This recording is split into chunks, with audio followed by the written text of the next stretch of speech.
Welcome to the Defense and Aerospace Report. I'm Vago Muradian at the 8th Halifax International Security Forum in Nova Scotia, Canada, and we're honored to have with us as our guest Canada's Minister of National Defense, Harjit Singh Sajjan. Sir, thanks very much for joining us. Sure, thank you for having me. I want to start. Obviously, all eyes. There were a lot of jokes that on November 9th there'd be a lot of people charging up here to Canada. Apparently the immigration website went down. Is at least the reporting that goes on. But the two nations still remain friends, neighbors. From a Canadian perspective, what do you see next for the relationship? Are there any concerns? Because on a number of fronts, there are very, very different views. Concerns about whether or not Russia is an adversary or not, for example. How to respond to some international crises. There's talk about, bomb them harder, whereas the Canadian model has been a little bit different. What's your view and the expectation of what the relationship's going to be like going forward? Well, when it comes to Canada-U.S. relations, and especially when it comes to defense perspective, it's always been quite solid. If you go back in history all the way to World War I, to our recent time, the tough fight in Afghanistan, and more recently our coalition efforts against Daesh right now up to liberate Mosul. We're together in solidly as the one of the four framework leading nations at NATO as well, and we're looking at even trying to integrate peace operations into how it impacts the displacement of fighters into Africa, the migrant crisis. That's the level of conversation we've been having with the U.S. I have a great relationship with Ash Carter, and I look forward to having the similar relationship with the new Secretary of Defense as well. When it comes to challenges, there is a big debate. Some of the statements that our president-elect has made about Russia, for example, has folks concerned. You share a border with proximity to Russia as well. What's the sort of Canadian view of some of the challenges that Russia poses, not only territorially to Canada, but also elsewhere in the world as a NATO member, for example? Well, Canada's been very clear on our approach that we our unwavering support for NATO. The Russian aggression that we have seen in Crimea, Ukraine, and even in Georgia is unacceptable. The deterrence message that we're trying to send in an open and in an open manner is a very clear one. But with all the things that we do, it's so important to remember that dialogue is important. We want to be able to have a constructive conversation with Russia so that we can resolve issues in a manner that de-escalates any type of conflict. And I'm hoping that Russia would want the same thing. And I think this is in best interest from all nations as well. And that's our message.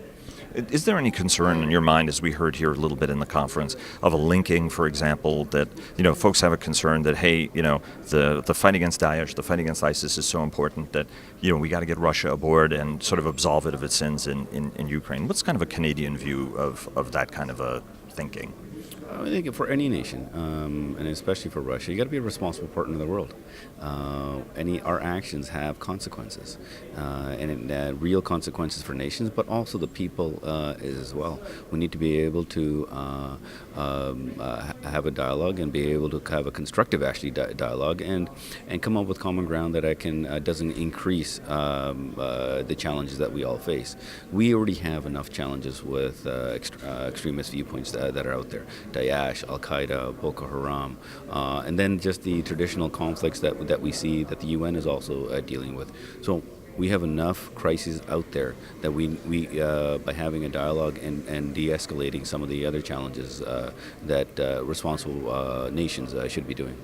You had 3 tours in Afghanistan in the Canadian Army. You ended up becoming a regimental commander as well, and then you also served as a Vancouver cop in one of the toughest undercover units, fighting gang violence.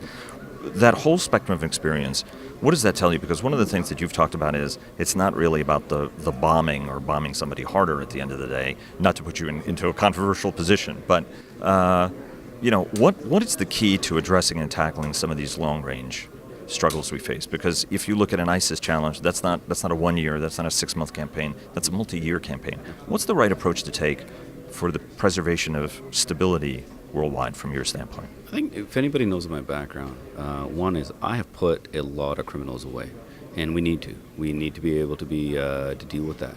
But our strategy is to deal with the threat, even against organized crime.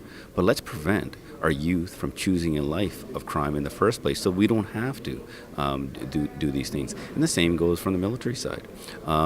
We had to do a lot of fighting in Afghanistan, some very aggressive fighting, and it wasn't necessary. But if you do it in the right way, working with the local population, you do it together, and it's meaningful, and it actually has a significant impact of degrading the enemy that's trying to work against you.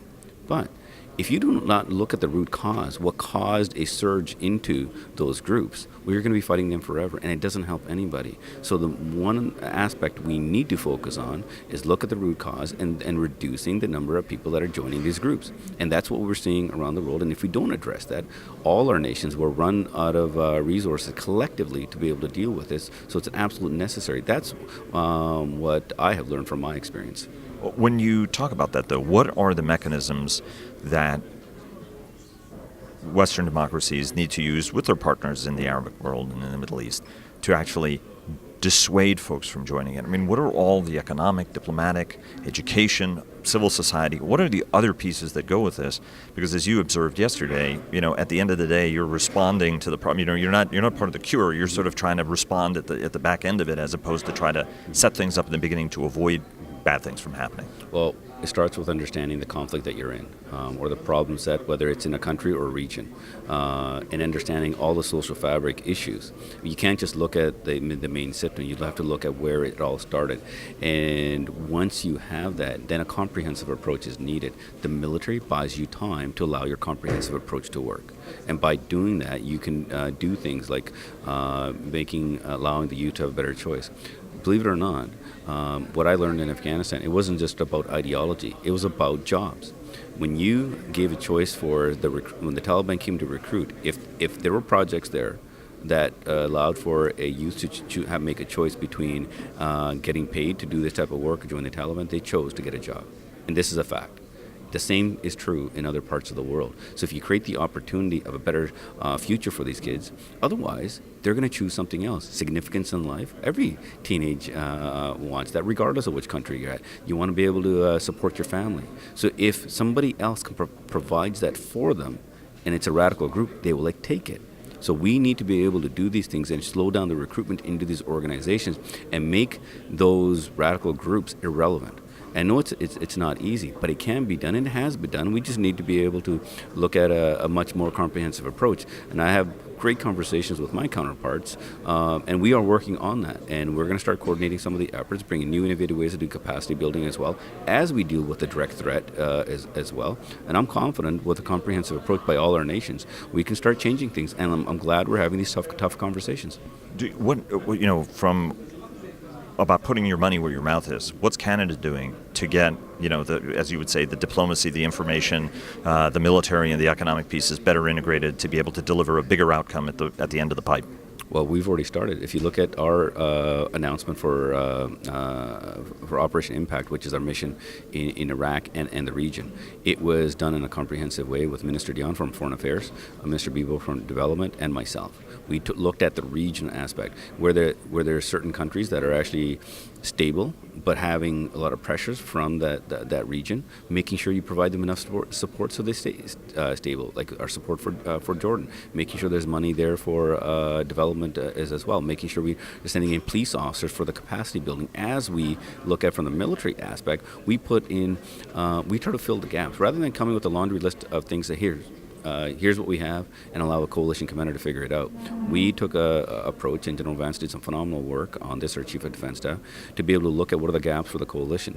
Not only did we fill the gaps, we looked at what the problems were, enhanced the intelligence that allowed the coalition commander to have better perspective and better targeting. We put in the right trainers from our special forces who's going to train the right ethnic groups for the which operations, and we're seeing the fruits of that labor now, because we did a lot of shaping operations with the Peshmerga before even reaching Mosul. That's that type of approach that we're taking. Not only the approach that we're taking for Iraq, we're going to take the same approach for peace operations, and I'm urging all my counterparts to do the same thing. Because if we do this and coordinate our efforts, we can move the yardstick forward very quickly. And never forget, the political situation is absolutely essential in every type of conflict that we deal with. Otherwise, the time that the military buys you they're going to be having to do more if we take longer with this. Canada has been very generous in opening its borders to bring refugees into the country from Syria and from elsewhere. There's obviously a major debate in the United States about that, how you can do that without letting terrorists in the country, for example. You guys have some experience in that. What are you doing? Is it possible? Is it doable to let a large number of people in your country, but also not have any incidents and not be letting in the wrong guys? In fact, I'm actually very proud of the work, and I got to visit one of the first processing centers was done when we were able to forward deploy all our assets, whether it was from medical, our security aspect, how we integrated the interviews, the screening, the information, the biometrics, be able to share it and check the databases. We did all that overseas. So by the time somebody boarded, we were already confident. So the files that came through was the ones that we knew everything was fine. And if there was an issue, then those files took a little bit longer. So not only did we have a very robust health and security apparatus around it, the people that arrived were a huge benefit for Canada. I'll give you an example. So I was with the Prime Minister and Minister McCallum for the first family, first plane load that arrived. Prime Minister got to meet the first family, and the second family, Minister McCallum and I got to meet, were husband and wife and their 2 young daughters, both doctors who had a clinic, right? So here we're looking at, we're helping them, and obviously we are, but we are now benefiting from their knowledge base as well. And many of the Syrian families are already having a wonderful contribution to Canada. So we're very proud of the work, and I have to admit, we can't just take credit as a government. Canadians themselves. This really was a Canadian effort across Canada, and here in Halifax, 1,000 Syrian refugees are living here now happily, as the mayor rightfully boasted about it. I want to ask you 2 acquisition questions. First one, I've got to ask you about this, the fighter competition. How's it going? When is the decision going to be made? Do you have any preference that you'd like to tell our audience about? For us, it's very important that we go through the right process. Regrettably, this file was not managed well, and we want to make sure that the process was done right. That's why I've taken the time, put a Tiger team together from all the different departments, and so that we can have the necessary information. Now that we've had that, most of the work is done, and we'll be making a decision on the process that we're going to take for the procurement. Replacement of our fighters is a priority for us, and my only preference is to making sure we fill the needs not only of the Canadian Armed Forces, but also our allies and Canada as well. And it's going to be a competitive process. We are going to make sure that we pick a process that meets the best needs for Canada. Let me ask you a climate-related question. The United States Coast Guard is looking at a major icebreaker upgrade program. Obviously, climate change is an issue. There are large parts of Canada that are becoming navigable now. I was talking to a Canadian officer who was talking about a cruise ship that had gone through the Northwest Passage relatively recently. From that standpoint, do you see... It's a 2-part question. One, do you foresee having cooperation with the U.S. Coast Guard in the development of a new generation of icebreakers? Both of the nations have older icebreakers and are in need of modernizing their forces. But the other one is a broader climate question. Canada has put climate change as a major issue forward. The United States did until now, but the incoming president-elect does not see climate change as an issue. What do you see the way forward, given that everybody is in an interconnected world, and if one guy isn't doing anything, it has knock-on effects. If we suddenly stop doing what we're doing, it's going to have bad effects on Canada, just like if Canada stopped doing it, it would have bad effects on the United States. Well, first of all, when it comes to our ships in the Navy and also in the Coast Guard, I work very closely with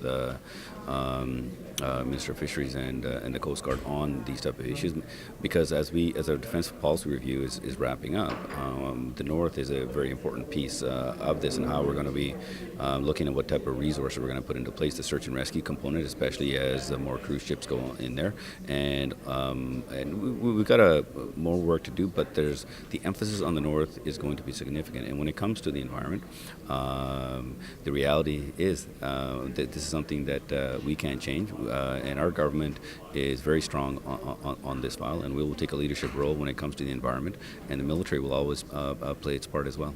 Sir, thanks very much. Okay. Really appreciate it. Great, thank you.